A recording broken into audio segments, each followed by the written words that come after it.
Friends, ಎಲ್ಲರಿಗೂ ನಮಸ್ಕಾರ. ಇವತ್ತು ಫ್ರೆಶ್ ಆಗಿ ಮನೆಯಲ್ಲೇ ಪುಳಿಯೋಗರೆ ಪುಡಿಯನ್ನು ಯಾವ ರೀತಿ ಮಾಡೋದು ಅಂತ ಸಿಂಪಲ್ಲಾಗಿ ತೋರಿಸ್ಕೊಡ್ತೀನಿ. ಇದನ್ನು ನೀವು ಹೊರಗಡೆ ನೀವು ಇಟ್ಕೊಂಡ್ರೆ ಇನ್ಸ್ಟೆಂಟಾಗೂ ಮಾಡಿಕೊಂಡು ಗೊಜ್ಜು ಮಾಡ್ಕೋಬಹುದು. ಅದೇ ರೀತಿ ಅನ್ನಕ್ಕೂ ಹಾಕ್ಕೊಂಡು ತಿನ್ನಬಹುದು. ಏನೇನು ಸಾಮಾನು ಬೇಕು ಅಂತ ನೋಡ್ತೀನಿ. ಇಷ್ಟು ಸಾಮಾನು ಹಾಕಿದ್ರೆ ಪರ್ಫೆಕ್ಟ್ ಆಗಿರುವ ಪುಳಿಯೋಗರೆ ಪುಡಿ ರೆಡಿ ಆಗುತ್ತೆ. 1 ಸ್ಪೂನಷ್ಟು ಕಡಲೆಬೇಳೆ, 1 ಸ್ಪೂನಷ್ಟು ಉದ್ದಿನಬೇಳೆ, ಅಂದರೆ ಎರಡು ಎಷ್ಟು ತಗೋತೀರ ಸಮ ತಗೊಳ್ಳಿ.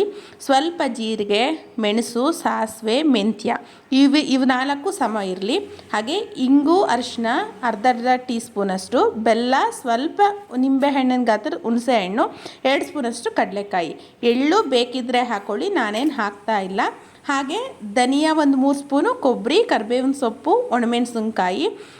ಇದೇ ರೀತಿ ನಿಮಗೆ ಬ್ಯಾಡಗೆ ಮೆಣಸಿನ್ಕಾಯಿ ಹಾಕಿದ್ರೆ ಕಲರ್ ಬರುತ್ತೆ. ಇವಾಗ ಮಾಡುವ ವಿಧಾನವನ್ನು ನೋಡೋಣ.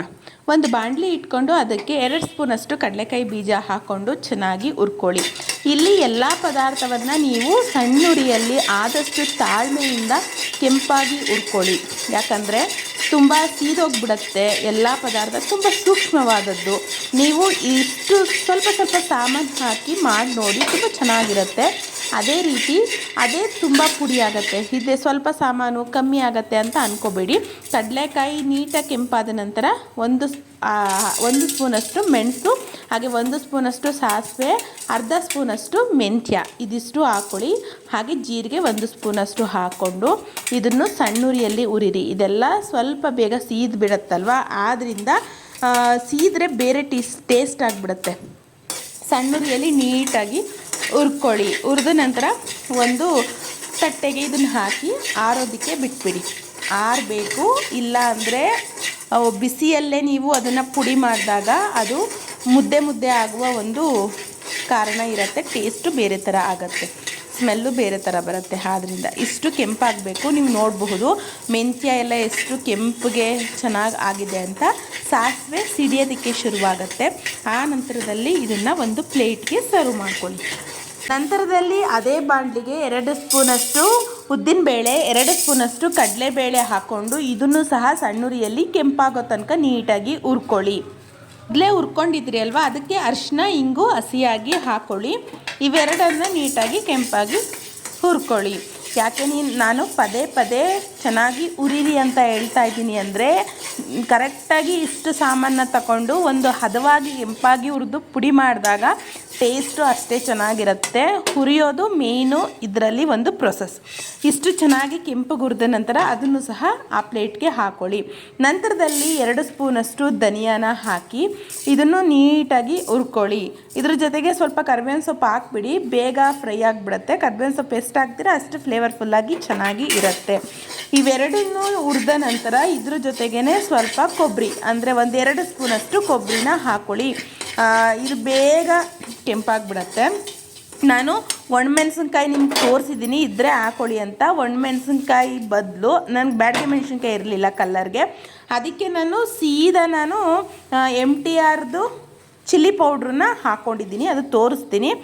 ಹಾಗೆ ಕೊಬ್ಬರಿ, ಹುಣಸೆಹಣ್ಣು ಸಣ್ಣ ಗಾತ್ರದಲ್ಲಿ ಇರಬೇಕು, ನಿಂಬೆಹಣ್ಣು ಗಾತ್ರದಲ್ಲಿ ಹುಣಸೆಹಣ್ಣು ತಗೊಂಡು ಅವೆರಡನ್ನೂ ಸ್ವಲ್ಪ ಇಷ್ಟು ಕೆಂಪಗಾಗೋ ತನಕ ಹುರ್ಕೊಂಡು ಇದನ್ನು ಸಹ ನೀವು ಸರ್ವ್ ಮಾಡ್ಕೊಳ್ಳಿ ಆ ಪ್ಲೇಟ್ಗೆ. ಈ ಮೆಣಸಿನ್ಕಾಯಿ ಪುಡಿಯಲ್ಲೇ ಕಲರೆಲ್ಲ ಇರೋದ್ರಿಂದ, ಅಂದರೆ ಬ್ಯಾಡಿಗೆ ಮಾಮೂಲಿ ಮೆಣಸಿನ್ಕಾಯಿ ಮಿಕ್ಸ್ ಆಗಿರೋದ್ರಿಂದ, ಹಾಗೆ ಇದಕ್ಕೆ ಸ್ವಲ್ಪ ಬೆಲ್ಲ ಸೀದಾ ಹಾಕ್ಕೊಂಡಿದ್ದೀನಿ, ಅದೇನು ಹುರ್ಕೊಂಡಿಲ್ಲ. ನೀಟಾಗಿ ಮಿಕ್ಸ್ ಮಾಡಿ ಆರಕ್ಕೆ ಬಿಡಿ. ಅದಾದಮೇಲೆ 2 ಸ್ಪೂನಷ್ಟು ಅಚ್ಚಕಾರದ ಪುಡಿನ ಹಾಕ್ಕೊಳ್ಳಿ. ಅಂದರೆ ನಿಮಗೆ ಖಾರಕ್ಕೆ ಎಷ್ಟು ಬೇಕೋ ಅಷ್ಟನ್ನು ಹಾಕ್ಕೊಳ್ಳಿ.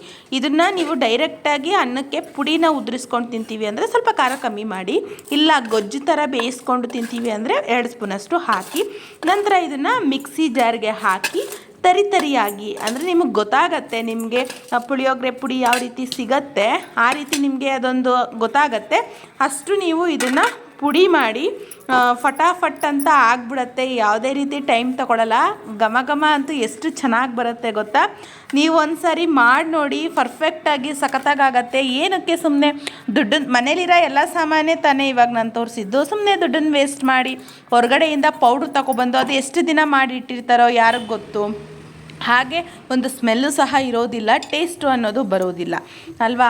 ಯಾವುದೇ ಒಂದು ಸಾಂಬಾರಾಗಲಿ ಕೆಲವೊಂದು ಐಟಮ್ನ ಅಲ್ಲೇ ಮಸಾಲೆ ಪದಾರ್ಥನ ಹುರಿದು ಪುಡಿ ಮಾಡಿ ಹಾಕಿದಾಗ ಟೇಸ್ಟ್ ಆಗುತ್ತೆ. ಇದ್ಕೊಂಡು ಎಕ್ಸಾಂಪಲ್ ಏನು ಅಂತ ಅಂದರೆ, ನಾವು ದೇವಸ್ಥಾನಗಳಿಗೆ ಹೋದಾಗ ತುಂಬ ಚೆನ್ನಾಗಾಗತ್ತೆ ಸಾಂಬಾರು ಅಂತೀವಿ. ಅಲ್ಲೆಲ್ಲ ಏನು ಮಾಡ್ತಾರೆ, ಖಾರದ ಪುಡಿಗಳೆಲ್ಲನೂ ಮಾಡ್ಕೊಂಡಿರಲ್ಲ, ಇನ್ಸ್ಟೆಂಟಾಗಿ ಹುರಿದು ಅಲ್ಲೇ ಪುಡಿ ಮಾಡಿ ಹಾಕ್ತಾರೆ. ಅವಾಗಾದ್ರೂ ಫ್ಲೇವರು, ರುಚಿ ಅನ್ನೋದು ಯಥೇಚ್ಛವಾಗಿ ಒಂಥರ ಚೆನ್ನಾಗಿ ಅನಿಸುತ್ತೆ. ಅದ್ರ ಜೊತೆಗೆ ದೇವರ ಭಕ್ತಿ, ಒಂದು ಪ್ರೀತಿಯಿಂದ ಅಡುಗೆ, ದೇವರ ಪ್ರಸಾದ ಅಂತ ತಿಂತೀವಲ್ವ, ಇನ್ನೂ ರುಚಿ ಹೆಚ್ಚಾಗತ್ತೆ. ನಾವು ಮನೆಯಲ್ಲಿ ಪ್ರೀತಿಯಿಂದ ಅಲ್ಲೇ ಹುರಿದು ಪುಡಿ ಮಾಡಿ ಅಡುಗೆಯನ್ನು ಮಾಡಿ ಪ್ರೀತಿಯಿಂದ ಮಾಡಿದಾಗ ಅದು ಸಹ ರುಚಿಯಾಗಿ ಆಗತ್ತೆ ಅಂತಲೇ ಹೇಳ್ಬಹುದು.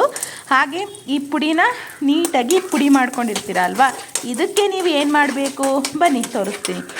2 ಸ್ಪೂನಷ್ಟು ಎಣ್ಣೆ ಹಾಕಿ, ಅದು ಕಾದ ನಂತರ ಅದೇ ಬಾಣಲಿಗೆ 1/4 ಸ್ಪೂನಷ್ಟು ಸಾಸಿವೆ, ಹಾಗೆ ಜೀರಿಗೆ, ಕಡಲೆಬೇಳೆ, ಉದ್ದಿನಬೇಳೆ, ಕಡಲೆಕಾಯಿ, ಒಣಮೆಣಸಿನ್ಕಾಯಿ, ಕರಿಬೇವಿನ ಸೊಪ್ಪು ಇದೆಲ್ಲ ಹಾಕಿ ಚೆನ್ನಾಗಿ ಕೆಂಪಗಾಗೋ ತನಕ ಬಾಡಿಸ್ಕೊಳ್ಳಿ, ಅಂದರೆ ಹುರ್ಕೊಳ್ಳಿ. ಹುರಿದ ನಂತರ ಈ ಒಂದು ಪುಡಿ ಮಾಡಿ ಇಟ್ಕೊಂಡಿರ್ತೀರ ಅಲ್ವಾ, ಆ ಪುಡಿನ ಹಾಕಿ ಒಂದೇ ಒಂದು ಅರ್ಧ ನಿಮಿಷ ಹೀಗೆ ಮಿಕ್ಸ್ ಆಗೋ ತನಕ ಹುರ್ಕೊಬಿಟ್ಟು ಗ್ಯಾಸ್ ಸ್ಟವ್ನ ಆಫ್ ಮಾಡ್ಕೊಳ್ಳಿ. ನೋಡಿ, ಫಟಾಫಟ್ ಅಂತ ಇದು ರೆಡಿ ಆಗುತ್ತೆ ಪುಡಿ. ಇದಕ್ಕೆ ಸ್ವಲ್ಪ ಉಪ್ಪು ಹಾಕಿ ನೀವು ಮಿಕ್ಸ್ ಮಾಡ್ಕೊಳ್ಳೋದ್ರಿಂದ ತುಂಬ ದಿನ ಬಾಳಿಕೆ ಬರುತ್ತೆ, ಕೆಡೋದಿಲ್ಲ. ಇದು ನೀಟಾಗಿ ಪುಡಿ ಆಗಿ ಮಿಕ್ಸ್ ಆದ ನಂತರ ಸ್ವಲ್ಪ ಆರೋದಕ್ಕೆ ಬಿಟ್ಬಿಟ್ಟು ಒಂದು ಹೇರ್ ಕಂಟೆಂಟ್ ಬಾಕ್ಸ್ಗೆ ಇದನ್ನು ಹಾಕಿ, ನೀವು ಅಂದರೆ ತೇವ ಇರಬಾರ್ದು, ನೀಟಾಗಿ ಒರೆಸ್ಕೊಂಡಿರೋ ಬಾಕ್ಸ್ಗೆ ನೀವು ಇದು ಹಾಕಿಟ್ಕೊಂಡ್ರೆ ಅಟ್ಲೀಸ್ಟ್ 1 ತಿಂಗಳು ತನಕ ಫ್ರಿಜ್ಜಲ್ಲಿ ಹಿಡ್ದ ಹಾಗೆ ಈಚೆನೆ ಮಡ್ಕೋಬಹುದು. ಇದು ಯಾವಾಗ ಬೇಕು ಅವಾಗ ಅನ್ನಕ್ಕೆ ಕಲಿಸ್ಕೊಂಡು ತಿನ್ನಬಹುದು, ಗೊಜ್ಜು ಬೇಕಾದರೂ ಮಾಡ್ಕೊಂಡು ತಿನ್ನಬಹುದು.